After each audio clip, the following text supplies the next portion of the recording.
Hari ini kita akan bersama-sama membuka kitab 1 Timotius pasal yang pertama, 1 Timotius 1 ayat yang ke-12 sampai dengan ayat yang ke-17. 1 Timotius 1 ayat yang pertama, ayat yang ke-12 sampai dengan ayat yang ke-17. Ya. Saya akan baca untuk kita semua yang telah mendapatkannya. Ayat 12, aku bersyukur kepada Dia yang menguatkan aku, yaitu Kristus Yesus Tuhan kita, karena Ia menganggap aku setia dan mempercayakan pelayanan ini kepadaku. Ayat 13, aku yang tadinya seorang penghujat dan seorang penganiaya dan seorang ganas, tetapi aku telah dikasihaninya, karena semuanya itu telah kulakukan tanpa pengetahuan yang itu di luar iman. Malah kasih karunia Tuhan kita itu telah dikaruniakan dengan limpahnya kepadaku dengan iman dan kasih dalam Kristus Yesus. Perkataan ini benar dan patut diterima sepenuhnya. Kristus Yesus datang ke dunia untuk menyelamatkan orang berdosa, dan di antara mereka akulah yang paling berdosa. Tetapi justru karena itu aku dikasihani, agar dalam diriku ini sebagai orang yang paling berdosa, Yesus Kristus menunjukkan seluruh kesabarannya.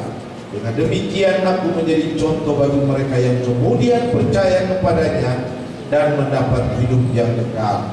Ayat 17, hormat dan kemuliaan sampai selama-lamanya, Raja segala zaman, Allah yang kekal, yang tak nampak, yang besar. Amin. Puji Tuhan. Saya percaya kita semua sangat tahu apa yang Tuhan kehendaki, betul? Ya kan? Yesus pernah berkata begini, hendaklah kamu kudus sama seperti aku kudus, sama seperti Bapa di surga kudus. Paulus pernah berkata dalam kitab Filipi, hendaklah dalam hidupmu menaruh pikiran perasaan yang juga terdapat di dalam Kristus. Jadi banyak hal, banyak sekali yang Tuhan kehendaki dalam hidup manusia.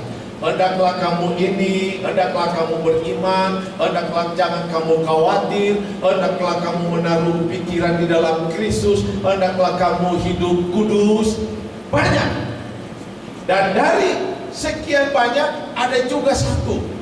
Kalau kita baca kitab 1 Tesalonika pasal yang kelima ayat yang ke-18, mengucap syukurlah dalam segala hal, karena itulah yang dikehendaki Tuhan. Gitu kan? Dari sekian banyak, ada satu juga yang Tuhan katakan, mengucap syukurlah dalam segala hal, karena itulah yang dikehendaki Tuhan. Berarti mengucap syukur satu hal yang dikehendaki Tuhan, bukan sekedar anjuran, betul? Betul? Ya. Dikehendaki, sesuatu yang dikehendaki, sesuatu yang dimau. Betul nggak? Kalau seorang ayah, seorang ibu mengkehendaki anaknya belajar, berarti dia mau anak ini untuk pintar, betul nggak? Jadi berhubungan dengan kemauannya dia. Jadi mengucap syukur bukan hanya berhubungan dengan pribadi orang yang mengucap syukur, tetapi desakan dari orang yang menyuruh. Desakan dari orang yang menyuruh. Itu yang dikehendaki Tuhan. Dalam satu lagu bahasa Inggris tadi, ada satu kata yang berturut-turut diulangi yang luar biasa. Dia katakan di sana, Tuhan telah memberikan segala sesuatu kepada. You give everything for me. Tuhan telah memberikan segala sesuatu kepada. Semua Tuhan telah berikan. Semua Tuhan sudah berikan. Kalau kita sudah menyampaikan ini, mengangkat tangan, mengatakan Tuhan, Engkau telah memberikan segalanya bagiku, berarti tidak ada yang harus kita khawatirkan lagi. Amin. Itu kuncinya kan? Ya. Tersirat dari ungkapan kita berkata, Tuhan, Engkau telah memberikan segala sesuatu bagiku. Dengan di dalamnya, maka aku tidak akan khawatir. Amin. Ya kan? Ya, itu ya yang tersirat di dalam kata-kata itu. Kita berkata, Tuhan, aku membutuhkan Engkau. Dan tak kala Tuhan memenuhi kebutuhan kita, tak kala kita tidak katakan, Tuhan, aku membutuhkan uang, aku membutuhkan prestasi, aku membutuhkan kepintaran, tetapi kita katakan, aku membutuhkan Engkau. Amin. Betul kan? Kalau kita mengatakan kita membutuhkan Engkau, membutuhkan Tuhan, dan Tuhan katakan, ini aku, yang aku butuhkan kan aku. Nah, kalau kita butuhkan dan Tuhan katakan inilah aku, apa yang harus kita takut lagi? Karena di dalam Tuhan segala-galanya ada. Di dalam Tuhan segala-galanya ada. Kita membutuhkan Tuhan. Satu saat waktu Salomo jadi raja, apa yang dikatakan Tuhan kepada Salomo?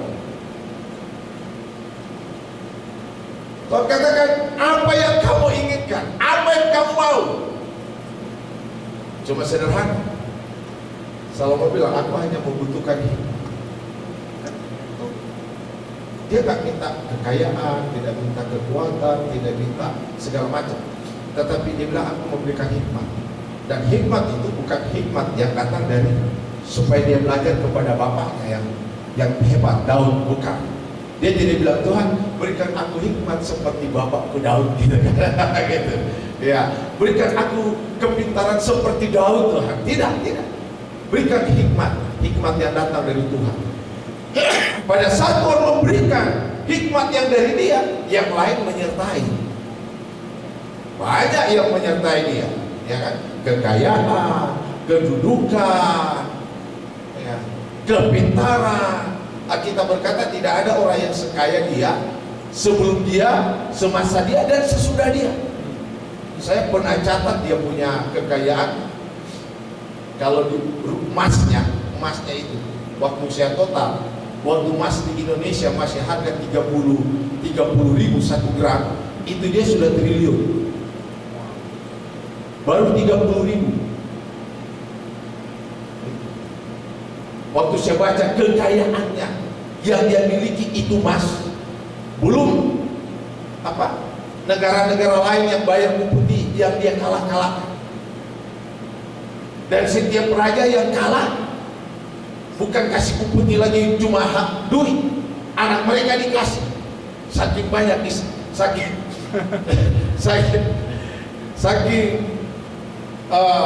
kayanya, sampai istrinya sampai begitu banyak gitu. Sampai bingung nih.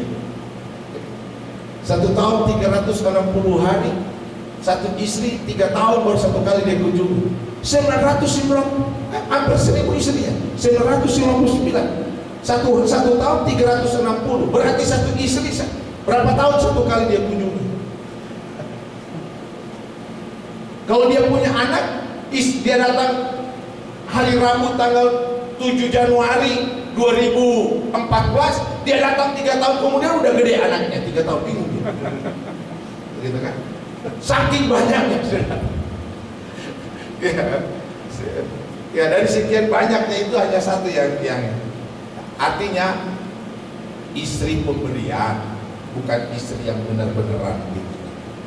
Karena aturan daripada kerajaan, setiap mereka yang takluk kalah, anaknya harus dikasih kepada. Dan cuma dikasih begitu, cuma dikumpul-kumpul aja gitu. Dia nggak tahu model gimana, gadis ini kak, gua kagak tahu. Yang penting cuma solamin gitu. Cuma solamin istrinya. Yang lain itu upeti. Makanya kan disebut cuma selir-selir. Dia juga kagak kenal sampai dia mati, masih banyak yang nggak tahu yang mana gitu. Saking banyaknya 1000 kata Alkitab, dan hanya satu yang istri. Artinya kita memiliki, aku membutuhkan engkau. Dan Tuhan katakan, ini aku, engkau telah miliki. Apa yang harus khawatirkan? Engkau yang berkata, engkau yang kita sudah menyampaikan dengan keyakinan iman, engkau telah memberikan segala-galanya bagiku. Itulah yang membuat kita tidak harus khawatir menjalani hidup ini. Saudaraku, mengucap syukur, banyak sekali kita mengucap syukur karena sukses, mengucap syukur karena mendapat pekerjaan. Tadi malam kita mengucap syukur karena Alia hari ulang tahun. Mengucap syukur berhubungan dengan itu. Ada orang mengucap syukur karena selamat dari bahaya maut gitu. Tetapi kita akan melihat apakah hanya mengucap syukur berhubungan dengan hal-hal yang bersifat sementara seperti ini. Kita akan lihat dari 1 Timotius pasal yang ke-12 ini, ada hal yang lain yang akan kita temukan di sana. Dasar yang membuat kita mengucap syukur, alasan untuk kita mengucap syukur, apa yang disampaikan oleh Timotius di dalam kitab 1 Timotius, surat Paulus kepada Timotius ini. Dia berkata begini, yang pertama, aku bersyukur kepada dia. Aku bersyukur kepada dia. Apa dasar ucapan syukur? Kita akan lihat, yang menguatkan aku yaitu Yesus Kristus. Dia mengucap syukur kepada Yesus Kristus yang menguatkan dia. Yesus Kristus adalah Tuhan, karena dia menganggap aku setia dan mempercayakan pelayanan ini kepadamu. Alasan yang disampaikan Paulus, tulisan yang dia kirim kepada Timotius, dia katakan kita harus mengucap syukur kepada Dia, kepada Yesus Kristus yang telah memberikan kekuatan kepada kita, kepada Yesus Kristus. Dia adalah Tuhan karena Dia menganggap kita setia, karena Dia mempercayakan pelayanan ini. Artinya kita mengucap syukur karena kita dipilih, kita mengucap syukur karena kita dipercayakan oleh Tuhan. Amin. Amin. Tak kala kita katakan kita menerima Yesus beberapa khotbah yang lalu, kita menerima Dia, dan tak kala Dia memberi dirinya kepada kita, itu satu hal yang luar biasa karena Dia percaya untuk memberikan dirinya untuk kita. Yang kurang dipikirkan oleh banyak orang hanya sebatas berkata, oh, apa yang aku nikmati itu karena kasih karunia. Betul, tidak salah. Apa yang aku nikmati itu karena anugerah. Itu tidak salah. Tuhan menyelamatkan saya karena anugerah, itu tidak salah. Tetapi satu hal yang harus kita ingat, bahwa tak kala Dia memberikan sesuatu karena Dia percaya kita. Dia mengorbankan dirinya untuk kita karena Dia percaya kita. Yang persoalan di sini begitu banyak orang akhirnya tidak dapat dipercaya. Tak kala ada seseorang berkorban segala-galanya untuk kita, dia melakukan sampai dirinya harus menderita, harus susah. Kenapa? Dia percaya kita. Ada orang dia sampai jual harta kekayaannya untuk membantu kita. Kenapa? Dia percaya kita. Nah ini Paulus katakan, bukan hanya bersyukur menikmati keselamatan, bukan hanya bersyukur karena kita menikmati berkat dari Tuhan, tetapi kita bersyukur karena Tuhan mempercayakan dirinya, Dia berikan untuk kita. Kita mengucap syukur karena pelayanan yang Dia kerjakan di muka kolong langit ini untuk memenangkan dunia, Dia percayakan bagi kita. Amin. Amin. Dari sekian banyak manusia, kitalah salah satu orang yang dipilih oleh Tuhan untuk melanjutkan misi pelayanannya, untuk memenangkan dunia ini. Inilah yang harus kita bersyukur. Kita bersyukur karena kita dipilih oleh Tuhan.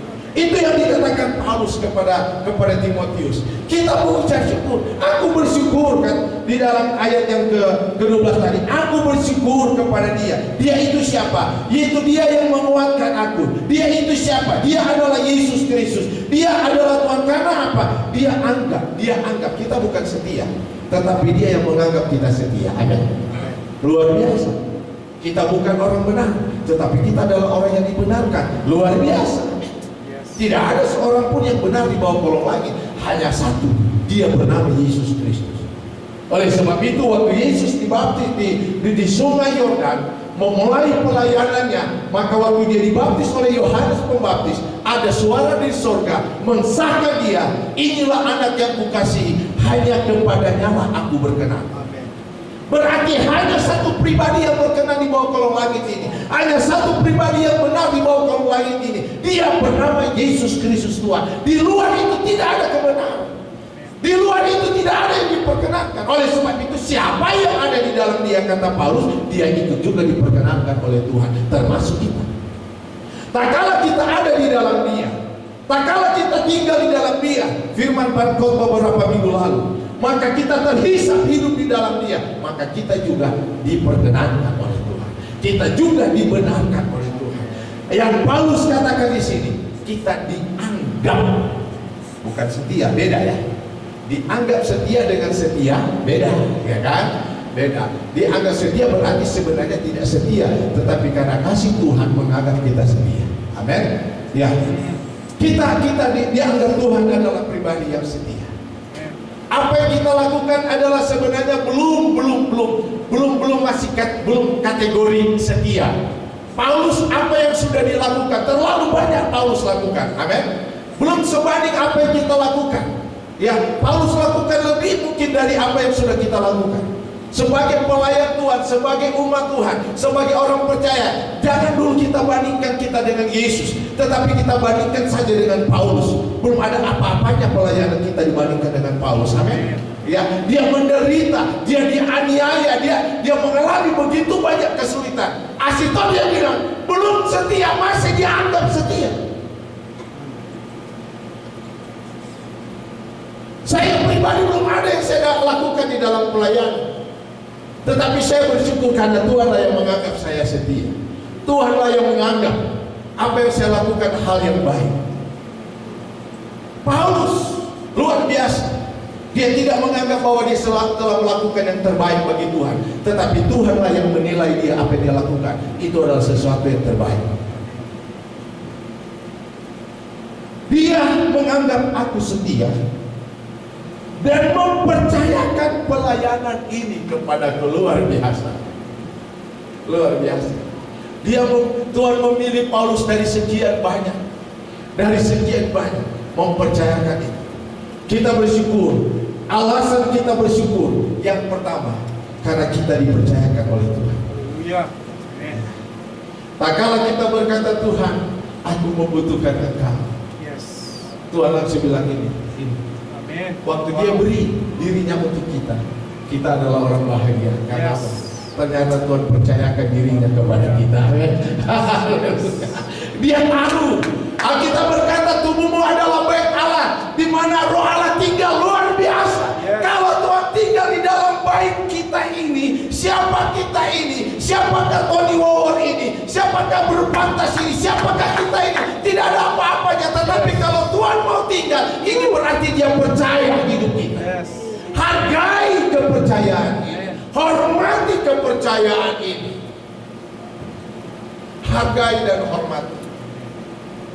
Ada saat-saat tertentu saya menangis dan berkata, Tuhan, luar biasa kalau Engkau mau tinggal di dalam hidupku. Siapakah aku ini? Siapakah aku ini? Gak ada apa-apanya. Tetapi kalau Engkau mau tinggal, berarti Engkau percaya. Oleh sebab itu saya selalu katakan, Tuhan, jangan Kau tinggalkan aku, tetap tinggal. Dan aku mau membuat hatiku zona aman, zona tenang, supaya Engkau tinggal aman, tinggal tenang di bait-Mu ini, Tuhan. Aku menciptakan suasana hatiku supaya udara di dalam hatiku, udara membuat kesejukan, membuat Engkau merasa lega, membuat Engkau merasa aman tinggal di hatiku. Aku berdoa, aku berusaha supaya suasana itu ada. Karena kalau suasana itu tidak ada, saya pernah memberikan satu ilustrasi. Tak kala kita diundang di satu rumah, tak kala kita dikatakan, kalau Bapak datang ke sana mampir di rumah saya, Bapak boleh tinggal free sekian lama. Tetapi tak kala kita masuk di rumah itu, suasana kurang menyenangkan. Begitu banyak kotoran-kotoran dalam rumah itu. Saya percaya jangankan 2 hari, 1 hari kita akan pamit dan berkata, sorry, saya ada urusan lain. Amin, betul kan? Bukan masalah apa, suasana rumah itu tidak cocok untuk saya tinggal. Amin. Suasana keadaan di dalam rumah itu tidak membuat aku bisa tenang. Aku tidak happy di rumah ini. Kita saja berada dalam situasi rumah seperti itu, kita cepat-cepat ingin angkat kaki. Apalagi Tuhan mau tinggal di hati. Tak kala dia tinggal di bait Allah, rumahnya, tempat tinggalnya, satu kepercayaan yang dia percaya untuk tinggal. Tetapi waktu dia masuk, dia lihat lalu hati kita penuh dengan berbagai macam hal yang membuat dia tidak bisa tinggal lama. Saya percaya dia juga akan angkat kaki. Oleh sebab itu saya selalu berdoa, Tuhan, aku mau menciptakan kesejukan di dalam hatiku, sehingga tak kala Engkau masuk tinggal, Engkau merasa aman, gitu.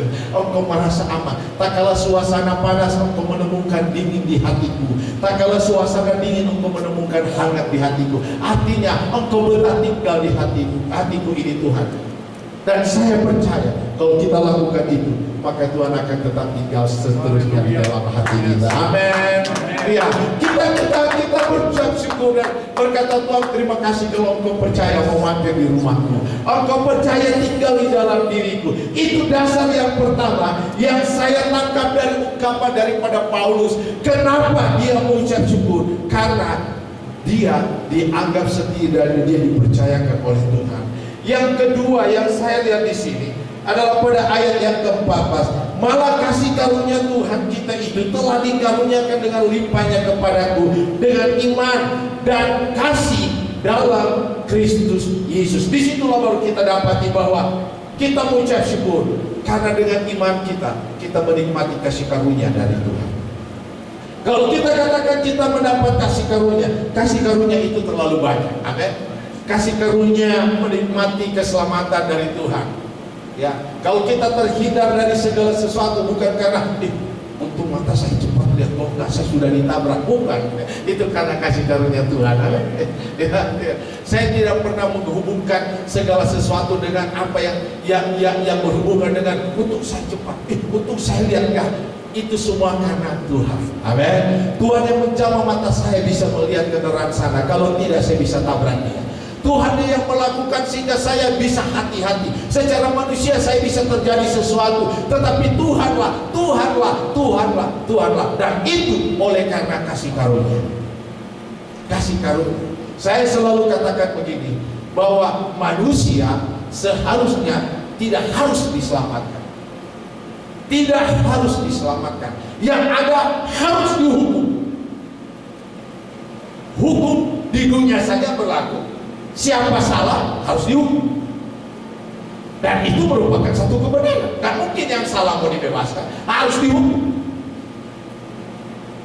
Dan Alkitab berkata waktu manusia jatuh dalam dosa seharusnya kan dihukum, betul kan? Tetapi dalam kepribadian Tuhan ada dua hal yang melekat di dalam diri. Di sisi lain dia adalah Tuhan yang hakim yang agung. Di sisi lain dia adalah Tuhan yang penuh dengan kasih. Kalau kita diselamatkan itu dari sisi kasihnya Tuhan. Amin. Dan pada satu saat dia akan berdiri sebagai hakim yang siap menghukum apabila tidak menghargai kasih. Saya ada satu cerita pernah dulu waktu saya khotbah di gereja IPRF, dan di gereja IPRF ini ada seorang anak, dia main di jalan kereta api. Waktu dia main, kakinya masuk di bawah rel kereta api. Dalam jarak yang sangat dekat, kereta api akan melintas. Dia sudah pikir bahwa dia akan mati. Dia pikir dia akan mati. Tetapi ada seorang remaja yang begitu gesit cepat datang menolong dia, menyelamatkan dia, sehingga dia terselamatkan. Berkenalan dalam mereka.